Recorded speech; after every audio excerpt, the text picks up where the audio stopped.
right, you made it to part 2 of this video. So today I'm gonna show you guys how I install my wigs. You guys seen me do this before, but I've been trying different techniques that I have definitely been loving, and it has been giving my hairline life. Okay, I did use a darker cap underneath my wig, which I shouldn't have done that, but at the end of the day it still looks bomb. Let's get into this. All right, and if you have not seen part 1, go to part 1 so I can show you guys how to make this wig. Bye, you guys. Alright, so this is where we left off on the last video. If you did not see the first video, I showed you guys how to make a wig on your sewing machine. So the first step of customizing is making your wig and then bleaching the knots. And no, bleaching the knots is not something that is necessary, but it is done to have a more realistic look.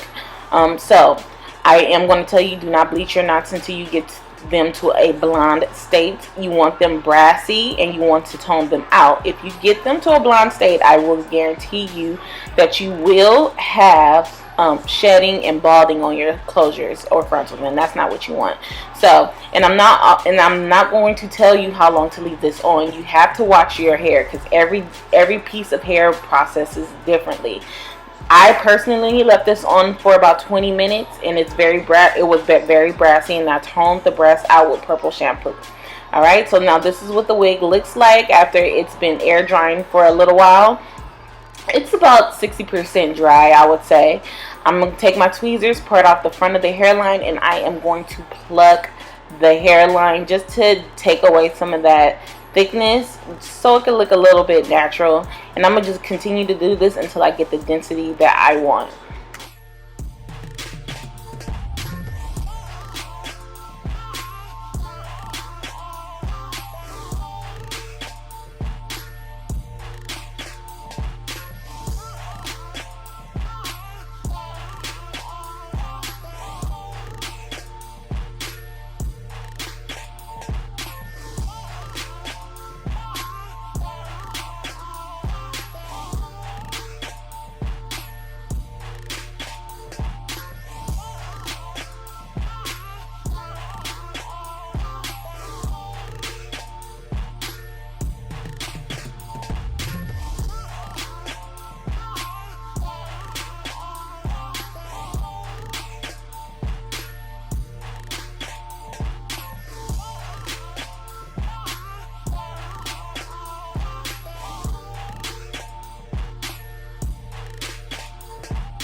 So this is the hairline after I finished plucking, and it's cool. It's not overly plucked. It's plucked just enough. And now let's apply the wig. So I'm going to take my 91% alcohol. This is the darker cap that I told you. I would not suggest using a darker cap to apply your wigs. You want something that's closer to your skin tone than this was. This is all I had at the moment, and I just said forget it. I'm going to use it. So I'm going to take some 91% alcohol, clean my hairline, because I am going to use bold hold glue to adhere my wig down.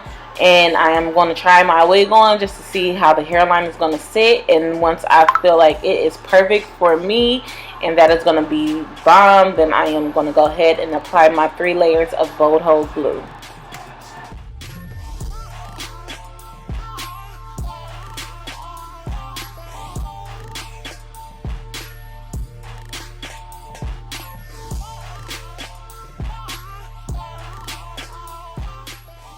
So I like to use my fingers to apply bold hold. I do the same thing that the lace diagram does. I like to apply it in thin layers. I kind of shave around my hairline. I think I'm going to do a video of that so you guys can see exactly what I mean.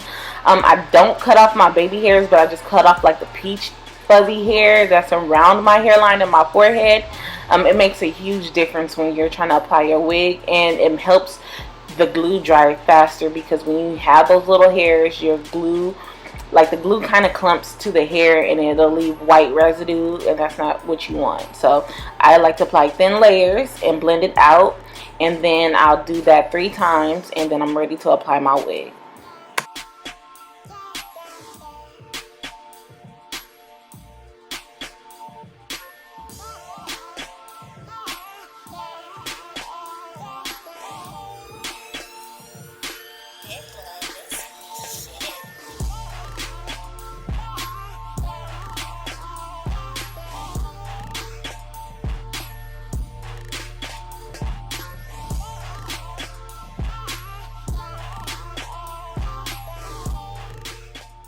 Now that the glue is clear enough for my liking, I'm going to just pull it down and line it up to where I want it to be.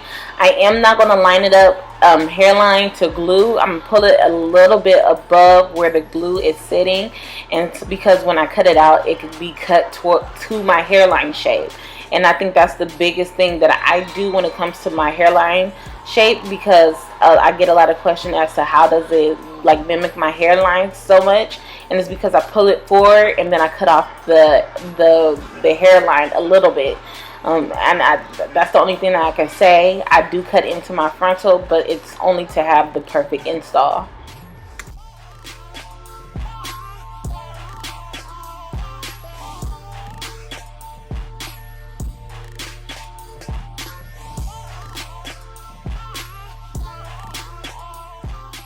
So after my hairline is sitting where I want, I'm going to take my blow dryer. This is a Silver Bird, and I'm going to take it on medium heat, on full blast, but medium heat.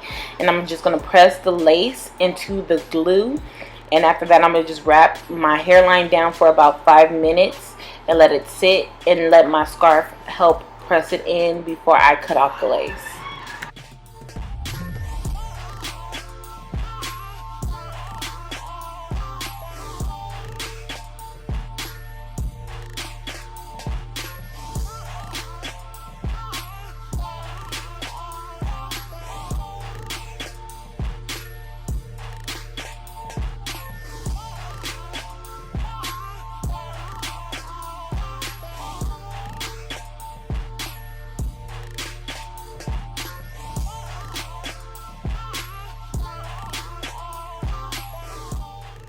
So after my 5 minutes is up, I'm going to take my fingers and I'm going to just press my hairline into the glue. Just make sure it's thoroughly in there. I'm going to remove my cap, and then I am going to go ahead and proceed to cut off the lace. Now when it comes to lace and me cutting it off, I do have 2 different methods that I do it. When I first cut off my lace, I like to use a razor. Well, these eyebrow razors, and the reason why I like to use that is because it'll just give me the shape of the hairline that I am wanting. And when I remove my wig and then I apply it back after the hairline is gone, I kind of like shape it up with my zigzag shears, and I think that makes a huge difference when it comes to, you know, it looking really natural. So if you have like a perfect hairline, then I would suggest the zigzag shears for you. You can find those on Amazon. That's where I purchased mine from, and I'll link that link down below in the description bar for you as well.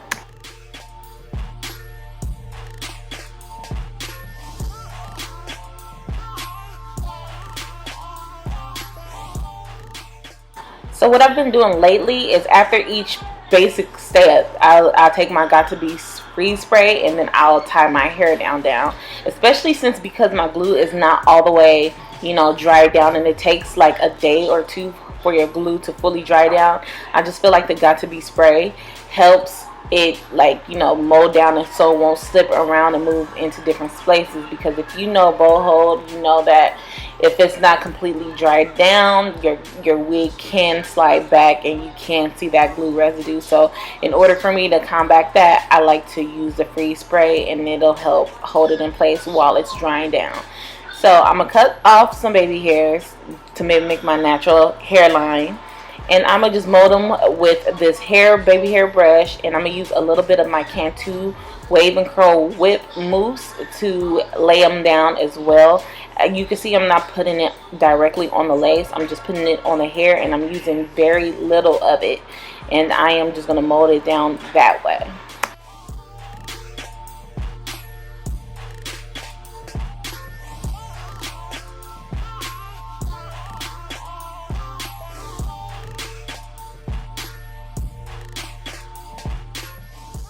Now after everything is sitting how I want to, I'm going to take a little bit more of the mousse and I'm going to put it on my hairline, but not directly on the lace.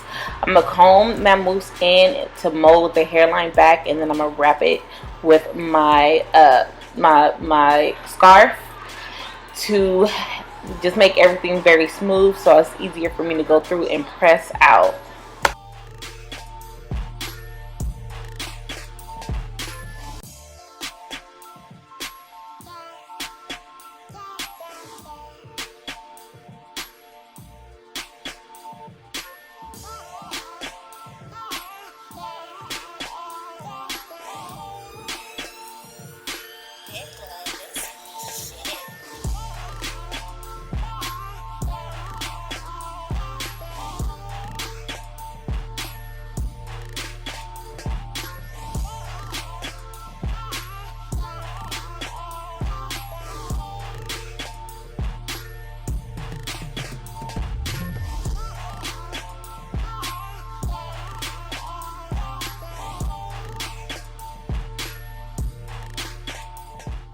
Now that my hairline is melted and ready to style, I'm going to go in with some water because this is a curly texture. I'm going to wet it thoroughly.